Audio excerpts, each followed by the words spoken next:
Hello everyone, welcome to JEE पे G series eight लर्नोहब। मैं हूं अद्रिज और मेरे साथ आप पढ़ रहे हो physics for JEE only at learnohub.com, जहां पे आपको मिलते हैं फिजिक्स, केमिस्ट्री, मैथमेटिक्स, बायोलॉजी के सारे लेक्चर्स, सारे वीडियोस बिल्कुल फ्री ओनली एट learnohub.com।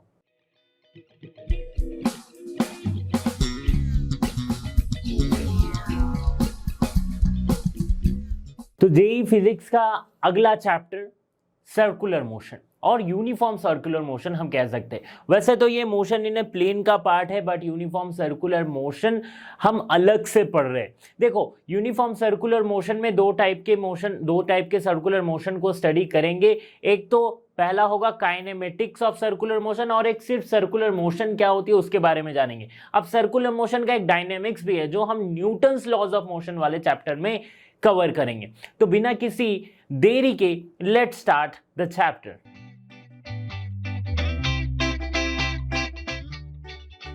तो पहला टॉपिक हमारे पास जो आता है ना, वो क्या है? Uniform circular motion. तो सर्कुलर मोशन पहले समझो कि क्या होती है।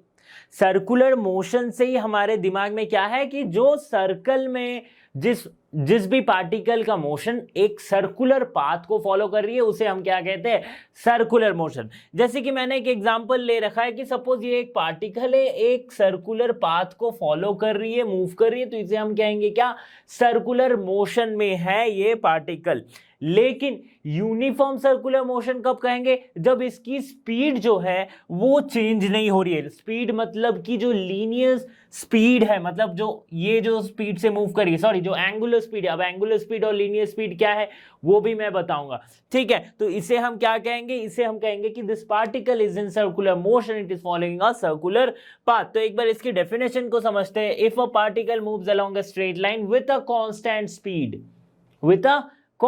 speed, okay, that means it covers equal distance along the circumference of the circle in equal time interval. This motion is said to be uniform circular motion. बहुत easy सा explanation है। Uniform circular motion क्या है? एक circular path में move करिए और equal distance cover कर रही। इक्वल डिस्टेंस कैसे कवर कर रही है? बाय ये तो इसके सर्कमफेरेंस का इक्वल डिस्टेंस ये कवर कर रही है in equal time t, in equal time t। तो अब तब हम इसे क्या कह सकते हैं कि ये एक सर्कुलर मोशन में है ये पर्टिकुलर पार्टिकल, ठीक है? तो देखो यहां पे कहा गया है कांस्टेंट स्पीड से अगर मूव करिए, कांस्टेंट स्पीड से। अब देखो सर्कुलर मोशन आएगा ना तो इसमें ना बहुत सारे टर्म्स आएंगे। एक तो एक स्पीड एक आ जाती है, एक इसकी, अब आप बात करेंगे, कभी हम एंगुलर वेलोसिटी की बात करते, कभी स्पीड की बात करते। तो सारे कंफ्यूजन जो है ना इस चैप्टर में आपके दूर होने वाले। वैसे तो बहुत ज्यादा इंपॉर्टेंट नहीं है ये चैप्टर जेई के पॉइंट ऑफ व्यू से, बट फिर भी क्वेश्चंस तो पूछे जाते हैं। तो एक भी अगर क्वेश्चन पूछा गया है मतलब हम उसे इंपॉर्टेंट ही कंसीडर करेंगे, ठीक है? तो चलिए आगे बढ़ते। तो स्टूडेंट्स अब जाके समझेंगे हम कुछ टर्म्स जो कि सर्कुलर मोशन में यूनिफॉर्म है। तो पहला टर्म जो आता है बड़ा ही ऑब्वियस से टर्म है। जब हम मोशन, स्ट्रेट लाइन मोशन भी स्टार्ट कर रहे थे तो इसी टर्म से स्टार्ट किए थे, इसके एनालॉजिकल टर्म से स्टार्ट किए थे। यहां पे क्या है? Radius vector. वहां पे क्या पढ़े थे हम? पोजीशन वेक्टर पहला पढ़े थे। तो रेडियस वेक्टर एक्चुअली होता क्या है? तो देखो सपोज करते हैं कि ये एक सर्कुलर पाथ है जहां पे एक पार्टिकल जो है अपना मोशन कर रही है, ठीक है? अब ये अपना मोशन कर रही है तो किस पाथ को फॉलो कर रही है? सर्कुलर पाथ को। तो सेंटर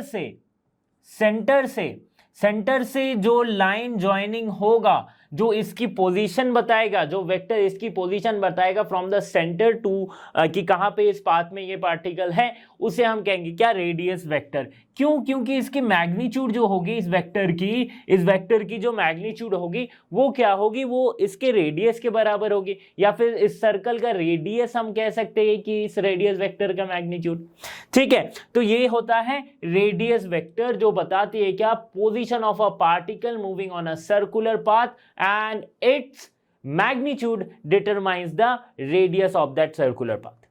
समझ में आ रही है बात? बहुत बढ़िया। अब देखो क्या होती है कि एंगुलर ऑफ डिस्प्लेसमेंट, जो दूसरा टर्म आता है एंगुलर डिस्प्लेसमेंट, ठीक है?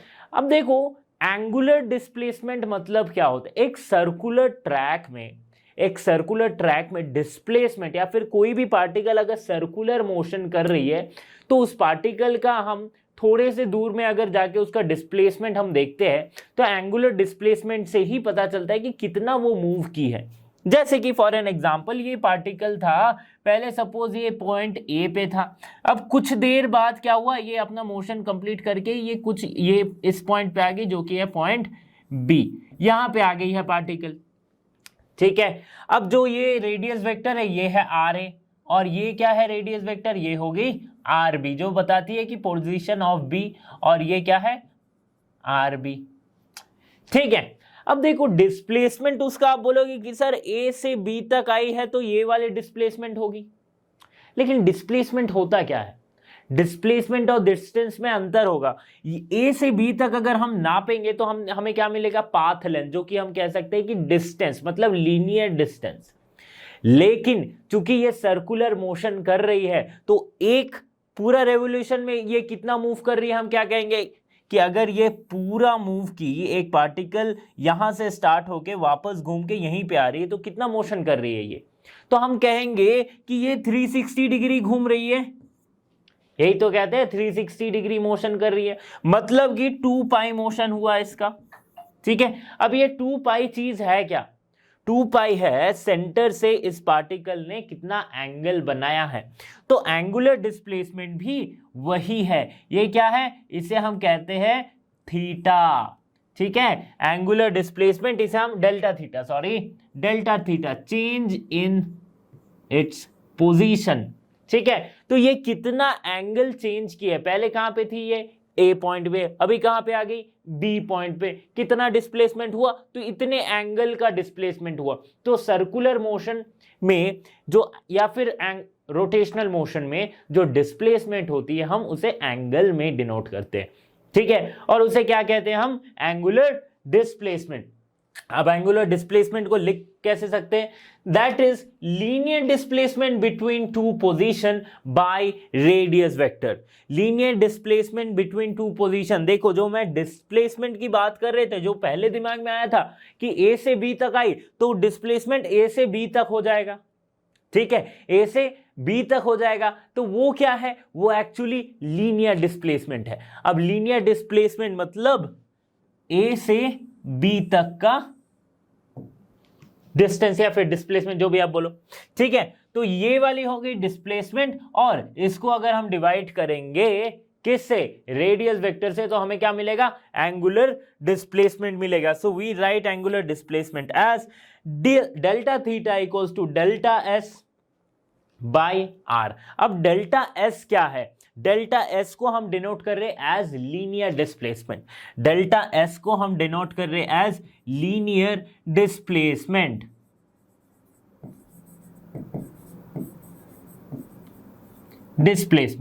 ठीक है, लीनियर डिस्प्लेसमेंट डेल्टा एस हम डिनोट किए हैं। अब देखो ये जो लीनियर डिस्प्लेसमेंट है ना, for a very small linear displacement हम कंसिडर करते हैं कि इसकी जो लेंथ होगी वो जस्ट एक स्ट्रेट लाइन जैसी होगी।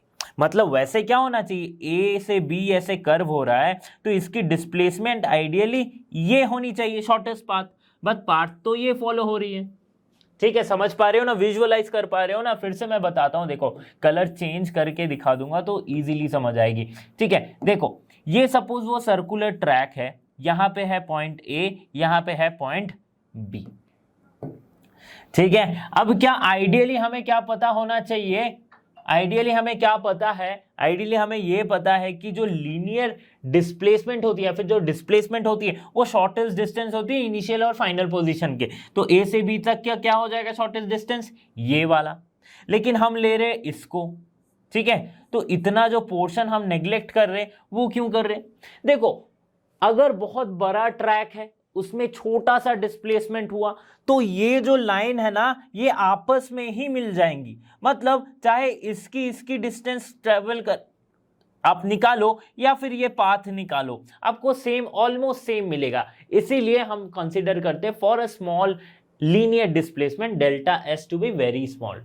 ठीक है, small angular displacement is taken as vector quantity. ठीक है, अगर छोटी सी एंगुलर डिस्प्लेसमेंट हम कंसीडर करेंगे तो इसको भी as a vector quantity consider करते हैं। और इसकी एसआई यूनिट क्या होती है, इसकी एसआई यूनिट होती है रेडियन। एसआई यूनिट किसकी? एंगुलर डिस्प्लेसमेंट की। एंगुलर डिस्प्लेसमेंट की एसआई यूनिट रेडियन। चूंकि एंगल है ये, एंगल की एसआई यूनिट आपको पता है, यूनिट्स एंड मेजरमेंट चैप्टर में हमने पढ़ ही रखा है। अब समझते हैं एंगुलर वेलोसिटी को। एंगुलर वेलोसिटी होती क्या? देखो, एंगुलर वेलोसिटी मतलब rate of change of angular displacement. तो एंगुलर डिस्प्लेसमेंट का चेंज रेट वही है एंगुलर वेलोसिटी। जैसे हम motion in a straight line में समझे थे कि डिस्प्लेसमेंट का रेट चेंज वो क्या होता है? वो होता है वेलोसिटी।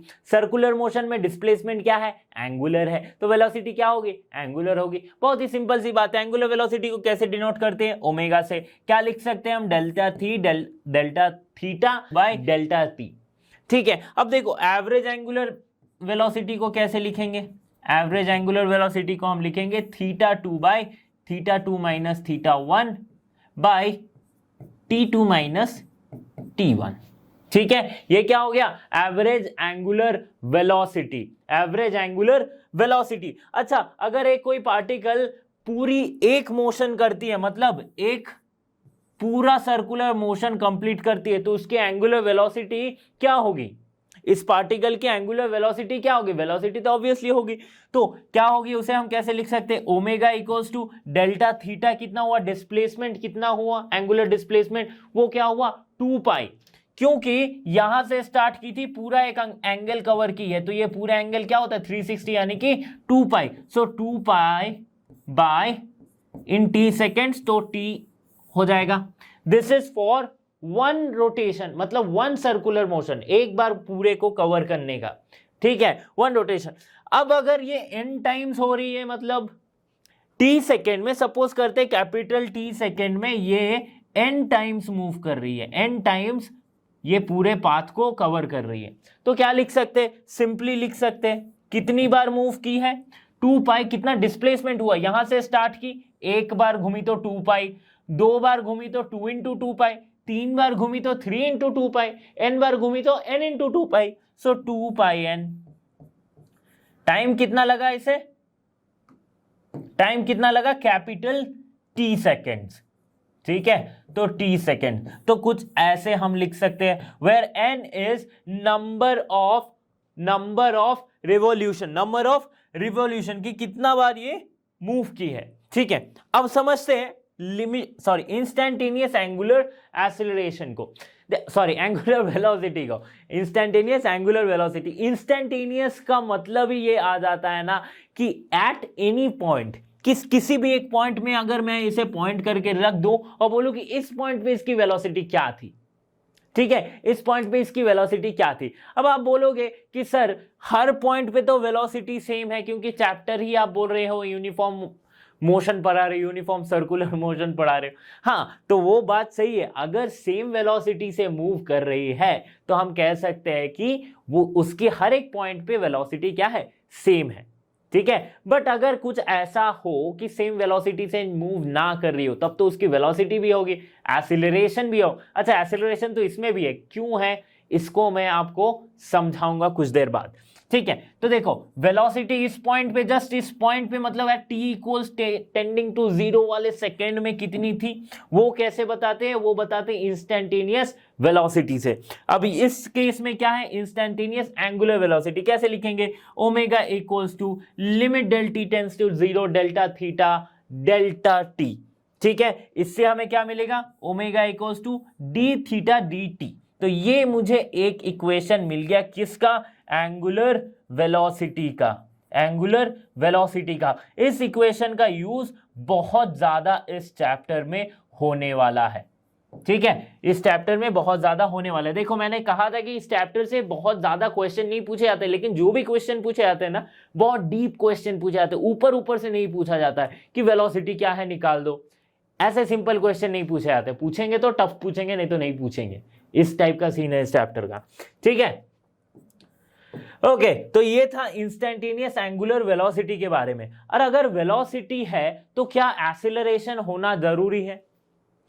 यस और नो बताओ। वेलोसिटी है तो एक्सेलरेशन होना जरूरी है या नहीं? तो इस पे कंडीशन आ जाता है, अगर वेलोसिटी चेंज हो रही है तो एक्सेलरेशन, अगर वेलोसिटी कांस्टेंट है तो कोई एक्सेलरेशन नहीं, ये हमें पता है। तो अब आगे बढ़ते हैं और एंगुलर एक्सेलरेशन को समझते हैं। बट एंगुलर एक्सेलरेशन को समझने से पहले मैं एक बात पे, एक पॉइंट पे आप सबको कंफ्यूज करना चाहूंगा।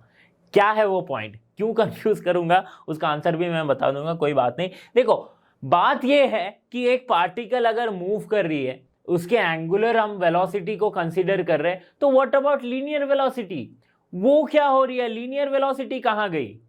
ठीक है, हम जानते हैं, हम straight line motion in plane में हम पढ़ते आ रहे हैं कि लीनियर वेलोसिटी तो होती है v, कोई भी पार्टिकल मूव कर रही हो। अब सर्कुलर मोशन आएगा तो इसमें भी कुछ लीनियर वेलोसिटी होगी, तो वो लीनियर वेलोसिटी क्या है देखो।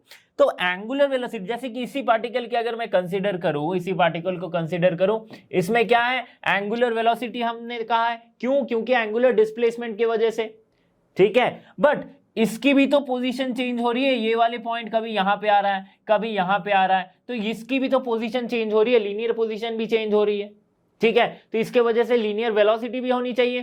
तो लीनियर वेलोसिटी क्या है, वो है v। और लीनियर वेलोसिटी का डायरेक्शन कहां है? लीनियर वेलोसिटी का डायरेक्शन इन सर्कुलर मोशन होगा, जिस भी तरफ ये मोशन करिए, सपोज ये एंटी क्लॉकवाइज मोशन कर रही है, कौन? ये पार्टिकल एंटी क्लॉकवाइज मोशन कर रही है, तो इसकी जो डायरेक्शन होगी, किसकी डायरेक्शन? लीनियर वेलोसिटी की डायरेक्शन, हर एक पॉइंट पे tangent to the circle, tangent to the path. एक बार फिर से बताता हूं, सपोज ये सर्कल है, ये सर्कुलर पाथ है, इसके किसी भी पॉइंट पे अगर आप लीनियर वेलोसिटी निकालना चाहो, सपोज ये पार्टिकल अगर एंटी क्लॉकवाइज मोशन कर रही है, तो ये कुछ इस तरह से घूमेगी, कभी ये यहां रहेगी, कभी ये यहां रहेगी, ऐसे ही मोशन होगा इसका। तो मैं मान लो कि इस पॉइंट पे मैं लीनियर वेलोसिटी की डायरेक्शन मुझे मालूम करनी है, फिर लीनियर वेलोसिटी क्या है वो पता करना है, तो वो क्या हो जाएगा, बस इस पॉइंट पे आप टेंजेंट खींचो, ये जो डायरेक्शन होगा किसका डायरेक्शन होगा? लीनियर वेलोसिटी का डायरेक्शन होगा, ठीक है, लीनियर वेलोसिटी का डायरेक्शन होगा, ठीक है, लीनियर वेलोसिटी का डायरेक्शन होगा। समझ में आ गई बात? अब हम आगे बढ़ते हैं और लीनियर वेलोसिटी और एंगुलर वेलोसिटी का एक मस्त सा रिलेशन समझते हैं कि क्या है linear velocity and angular velocity के बीच का रिलेशन। तो अगर v linear velocity of the particle है और ओमेगा क्या है, angular velocity of the particle moving in a circular motion, then और r क्या है, रेडियस ऑफ दैट सर्कल, तो v equals to r omega होगा। और इसे हम वेक्टर फॉर्म में v vector equals to r vector cross omega vector लिखते हैं, v vector equals to r cross omega vector लिखते हैं। अब इसके डायरेक्शन को फिर से समझते हैं कि कैसे हो रही। एंगुलर वेलोसिटी क्या है? एंगुलर वेलोसिटी क्या है? एंगुलर वेलोसिटी जो चेंज इन थीटा हो रही है, डेल्टा थीटा, इसकी वजह से एंगुलर वेलोसिटी आ रही है, ठीक है। अब एंगुलर वेलोसिटी की डायरेक्शन किस तरफ होगी? एंगुलर वेलोसिटी की डायरेक्शन किस तरफ होगी? सर आपने लीनियर वेलोसिटी का डायरेक्शन बताया और एंगुलर वेलोसिटी का नहीं बताया। देखो लीनियर वेलोसिटी के डायरेक्शन में बता रहा हूं कि हर एक पॉइंट पे टेंजेंट टू द सरफेस, ये अगर एंटी क्लॉकवाइज घूम रही है तो, और अगर क्लॉकवाइज घूम रही है तो उसी डायरेक्शन में टेंजेंट टू द सरफेस, ठीक है। अब बताओ एंगुलर वेलोसिटी का डिस्प्लेसमेंट डायरेक्शन क्या होगा, बता देता हूं। तो एंगुलर वेलोसिटी की डायरेक्शन को दिखाने के लिए हमें यह कंसीडर करना पड़ेगा कि पार्टिकल की मोशन कैसी है, ऐसे लाइक क्लॉकवाइज मोशन है या एंटी क्लॉकवाइज मोशन है। तो अगर क्लॉकवाइज मोशन हुआ, मतलब क्लॉकवाइज मोशन यानी कि कुछ इस तरह से अगर ये मोशन कर रही है, ठीक है, तो इसकी एंगुलर वेलोसिटी की जो डायरेक्शन होगी बिल्कुल सेंटर से होते हुए क्रॉस। क्रॉस मतलब क्या होता है? क्रॉस मतलब ये बताता है कि an arrow going inside the board, ठीक है।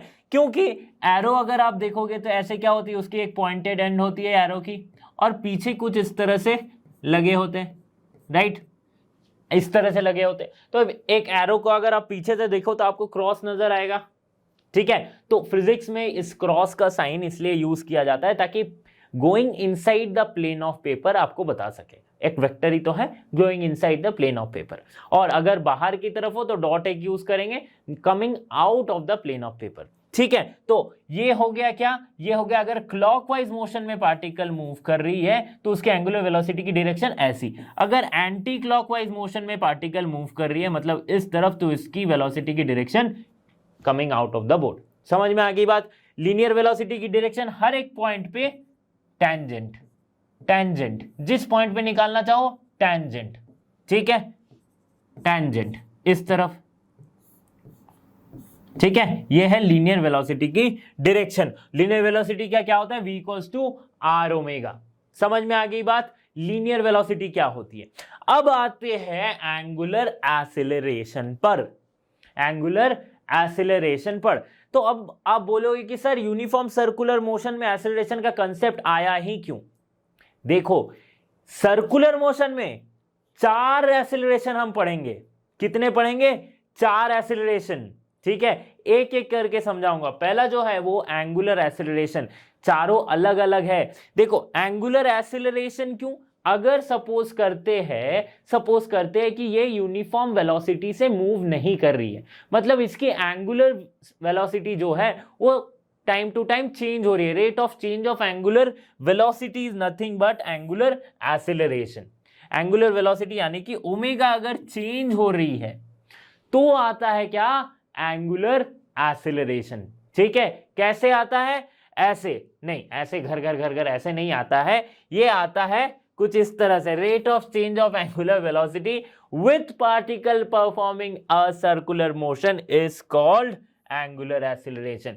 ठीक है, एंगुलर एक्सीलरेशन को कैसे लिखेंगे, एवरेज एंगुलर एक्सीलरेशन को अल्फा से डिनोट करते हैं। देखो एंगुलर एक्सीलरेशन को डिनोट करते हैं अल्फा से, तो अल्फा एवरेज कितना हो जाएगा, एक्सीलरेशन, एवरेज एक्सीलरेशन क्या हो जाएगा, omega 2 minus omega 1 by T2 minus T1। ठीक है, डेल्टा ओमेगा डेल्टा टी, ये क्या है, एवरेज एंगुलर एक्सीलरेशन।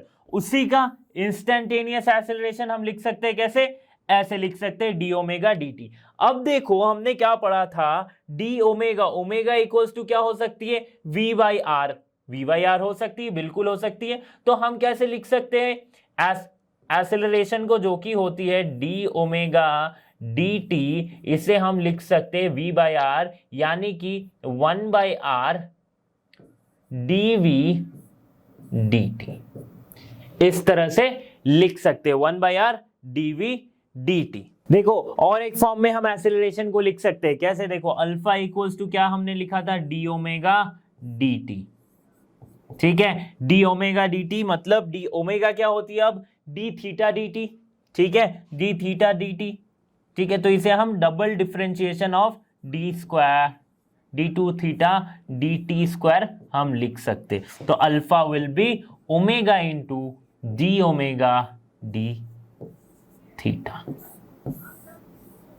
ये एक रिलेशन आया बिटवीन अल्फा यानी कि angular acceleration and angular velocity. तो ठीक है, एंगुलर एक्सीलरेशन क्या होता है, आई होप समझ में आ गया होगा। अब काइनेमेटिक्स के कुछ इक्वेशंस को समझते हैं जो कि सर्कुलर मोशन में आके अपना अवतार बदल लेती है, अपना रूप बदल के कुछ इस तरह से दिखने लगती है। इसको समझेंगे, बट इसको समझने से पहले ना एक बहुत ही इंपॉर्टेंट सी बात, वो क्या है कि अभी हमने पढ़ा है क्या, एंगुलर एक्सीलरेशन, उसका डायरेक्शन क्या होगा, क्या होगा उसका डायरेक्शन, तो उसका डायरेक्शन उसी तरफ होगा जिस तरफ एंगुलर वेलोसिटी का डायरेक्शन होगा, है ना। वेलोसिटी जिस तरफ होती है एक्सीलरेशन भी उसी तरफ होती है, ठीक है ना। यही तो हम पढ़ते आ रहे हैं कि अगर इस तरफ वेलोसिटी इंक्रीज हो रही है तो इसी तरफ एक्सीलरेशन का डायरेक्शन होगा। तो एंगुलर एक्सीलरेशन एंगुलर वेलोसिटी के केस में भी सेम है। हाँ, जब वेलोसिटी कम होती है तो एक्सीलरेशन का डायरेक्शन हम ऑपोजिट ले लेते हैं, दैट इज कॉल्ड रिटार्डेशन। ठीक है, तो कुछ इस तरह से यहां पे भी हम कंसीडर करेंगे। ठीक है, तो ये बात थी एंगुलर एक्सीलरेशन के बारे में। अब हम आते हैं काइनेमेटिक्स के कुछ इक्वेशंस पे। तो हमने मोशन इन अ प्लेन या फिर काइनेमेटिक्स में जो प्लेन मोशन या फिर स्ट्रेट लाइन मोशन में जो काइनेमेटिक इक्वेशन हमने कंसीडर किए थे, क्या क्या थे वो 3 equation, v equals to u plus A T, ठीक है, और s equals to U T plus half A T square, और क्या था एक v square equals to v square minus U square equals to 2as। यही तो था 3 इक्वेशन ऑफ काइनेमेटिक्स। इसमें हमने एक कंडीशन लगाया था कि ये सारे इक्वेशन तभी पॉसिबल है जब motion is uniformly accelerated motion. मतलब जो एक्सेलरेशन है ना वो चेंज नहीं हो रही, एक्सेलरेशन इज कांस्टेंट, ठीक है। सेम कंसिडरेशन सर्कुलर मोशन के केस में भी किया जाता है कि if angular acceleration is constant, angular acceleration is not variable, then we can follow this four equation. अब एनालॉजी कैसे है, जो डिस्प्लेसमेंट s है वो यहां पे बन जाता है थीटा, जो वेलोसिटी v है वो यहां पे बन जाता है ओमेगा, जो इनिशियल वेलोसिटी u है वो यहां पे बन जाता है ओमेगा नॉट, जो ए एक्सीलरेशन है वो यहां पे क्या बन जाता है, अल्फा बन जाता है, एंगुलर एक्सीलरेशन, ठीक है। So theta equals to omega not T plus half A T square, ठीक है। तो जैसे भगवान के कई रूप होते हैं ना, कभी इस अवतार कभी उस अवतार, ठीक है, तो वैसे ही इसका है 2 अवतार, एक सर्कुलर में, एक पता ही है कहां पे, लीनियर मोशन में, ठीक है। So theta equals to omega not T plus half alpha T square, where omega not is the initial angular acceleration, और हम कह सकते हैं angular acceleration at time t equals to 0, ठीक है। अब थीटा क्या होती है, थीटा तो जस्ट ये एवरेज लिखा गया है, ये जस्ट एवरेज लिखा गया है, क्या है, theta equals to omega plus omega naught by 2 into t, ठीक है। Omega equals to omega naught plus alpha a t, ये देखो v equals to u plus A t वाला इक्वेशन से ये कर रहा है, टैली कर रहा है, ठीक है। Omega square equals to omega naught square plus 2 alpha theta, theta क्या है, एंगुलर डिस्प्लेसमेंट। अच्छा, बाद में एक चीज रह गई थी कि ये ओमेगा की यूनिट क्या होगी, ओमेगा की यूनिट क्या होगी, कि सर डेल्टा थीटा यानी कि थीटा जो है डिस्प्लेसमेंट, उसकी यूनिट आपने बता चुकी है क्या, रेडियन, ठीक है। ओमेगा की यूनिट रेडियन पर सेकेंड, बहुत जरूरी था क्या बताना, नहीं बताता तो आप कर नहीं पाते क्या, कर ही लेते भाई। तो देखो अल्फा की unit radian per second square, sir क्या मजाक कर रहे हो, है ना। अच्छा, अब कंफ्यूजन होगा कि ये तो वेलोसिटी जैसी यूनिट है मीटर पर सेकेंड, रेडियन पर सेकेंड, ये भी एक्सेलरेशन जैसा यूनिट है, रेडियन मीटर पर सेकेंड स्क्वायर था, रेडियन पर सेकेंड स्क्वायर है, लेकिन इसका डायमेंशन चेंज हो जाता है, डायमेंशन चेंज हो जाता है। कैसे डायमेंशन चेंज होता है, देखो अगर मैं वेलोसिटी की डायमेंशन की बात करूं तो हम इसे लिखते थे सिर्फ LT-1, एक्सीलरेशन की डायमेंशन की बात करूं तो हम लिखते थे LT-2, ठीक है, मीटर पर सेकेंड स्क्वायर, LT-1 LT-2 हम लिखते थे। लेकिन ओमेगा की डायमेंशन की अगर मैं बात करूं, ओमेगा यानी कि एंगुलर स्पीड, एंगुलर वेलोसिटी की डायरेक्शन की डायमेंशन की बात करूं तो क्या हो जाएगा, रेडियन पर सेकेंड है। रेडियन क्या है, एक डायमेंशन, देखो रेडियन एक यूनिट है, किसकी यूनिट है, एंगल की। एंगल को हम एक फिजिकल क्वांटिटी मानते हैं क्या, सप्लीमेंट्री मानते हैं। सप्लीमेंट्री यूनिट्स में 2 यूनिट्स पढ़ते हैं, radian and steradian, one of angle one of solid angle, ठीक है। तो अब देखो ओमेगा जो है वो डिपेंड करी किस पे, रेडियन पर सेकेंड। तो रेडियन भले ही एक यूनिट है लेकिन that is a dimensionless quantity, उसकी कोई डायमेंशन है ही नहीं। तो यहां पे जो इसकी डायमेंशन बनेगी वो क्या बनेगी, सिर्फ T-1, सिर्फ T-1 बनेगी क्या, ओमेगा की डायमेंशन। वैसे ही अल्फा यानी कि एंगुलर एक्सेलरेशन की जो डायमेंशन बनेगी वो क्या बनेगी, सिर्फ T-2, सिर्फ T-2। समझ में आ रही है बात। देखो, so where omega and omega naught are angular velocities and t equals to at t and t equals to 0 respectively, मतलब यहां पे समझाया गया है कि ओमेगा नॉट क्या है, ओमेगा क्या है, ठीक है। तो आई होप कि ये डायमेंशन वाला कंफ्यूजन भी दूर हो गया होगा कि इसकी यूनिट क्या होती है, डायमेंशन क्या होती है। समझ में आ रही बात। चलो अब आगे बढ़ते हैं। तो एक एग्जाम्पल लिया गया है, देखते हैं, सॉल्व करते हैं एग्जाम्पल को। Fan rotating with omega equals to 100 radian per second is switched off after 2n rotation, its angular velocity is 50 radian per second, find the angular velocity of the fan after n rotation. मतलब क्या कहा जा रहा है, एक fan घूम रही है, तो कभी भी कोई चीज घूम रही है तो उसमें कुछ एक एंगुलर वेलोसिटी होगी, वो एंगुलर वेलोसिटी दी गई है कितनी, 100 रेडियन पर सेकेंड। अब क्या गया, जैसे ही उसे स्विच ऑफ कर दिया गया तो क्या होती है, फैन धीरे धीरे स्लो होने लगती है, ठीक है। तो 2n रोटेशन के बाद उसकी जो एंगुलर वेलोसिटी हुई that is 50 radian per second. अब पूछा यह गया है कि 2n के बाद तो 50 हुई है, n के बाद कितनी होगी वो बताओ, ठीक है, वो बताओ।